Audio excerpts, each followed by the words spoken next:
রোজার দিন আজকে কি খাবো চিন্তা করেই নামিয়ে নিলাম একটা সোনালী মুরগি আর একটা ফার্মের মুরগি।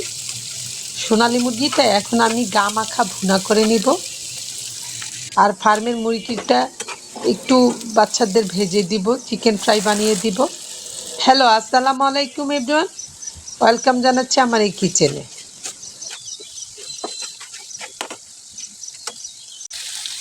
রোজা রেখে ইফতারি খাওয়ার পর সন্ধ্যা রাতে আমার বাসায় কোনো ভাত খাওয়া হয় না। দেখা গেছে এই মুরগিটা সেহরির সময় আমাদের খাওয়া হবে। তখন সাথে একটু ঢেঁড়স ভাজি অথবা করলা ভাজি গরম গরম করে নিলে খেতে ভালো লাগবে।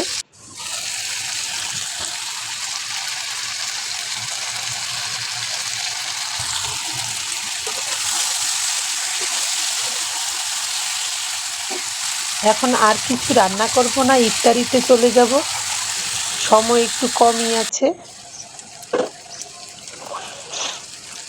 আজকে কোনো ভাজা পোড়া করব না, বাচ্চাদের পছন্দের দিকে খেয়াল রেখে বাচ্চারা যেহেতু রোজা রেখেছে সেজন্য আমি চিকেন ফ্রাই একটু ভেজে দিব, সাথে একটু নুডলসও রান্না করে নিব।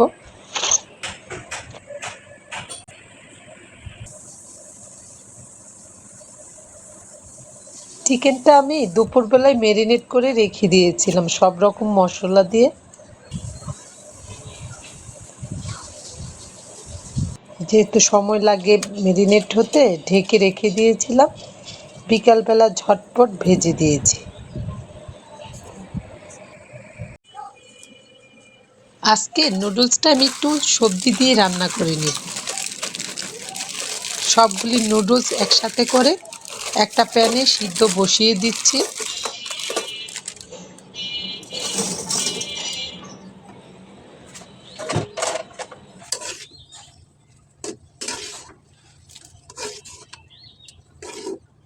এদিকে চিকেনটা ম্যারিনেট হয়ে গেছে, এখন ময়দা, কর্নফ্লাওয়ার, ডিম দিয়ে একটু মেখে নিচ্ছি, ভেজে দিব। এইভাবে মেখে নিলে তেলটা আর নষ্ট হয় না। আমি প্রায় এভাবেই করে চিকেন ফ্রাইটা বানিয়ে দিই। একটা প্যান বসিয়ে তাতে সবজিটাও বসিয়ে দিলাম। যেহেতু সবজি দিয়ে রান্না করে নিব নুডলসটা, সব রকম ঘরে থাকা সবজি আমি দিয়ে দিয়েছি। এখন ঢেকে নেড়ে চেড়ে সিদ্ধ করে নিয়েছি, তারপর ডিমও দিয়ে দিলাম সবজিতে সিদ্ধ হওয়া অবস্থায়। সবজিটা আমার পুরোপুরি রান্না হয়ে গেছে।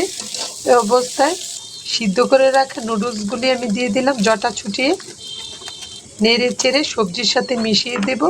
সাথে নুডলসের মশলাটাও আমি দিয়ে দিলাম নুডলসে। এখন মিশিয়ে দেওয়ার পালা। চুলার আঁচটা একদম কমিয়ে রেখেছি।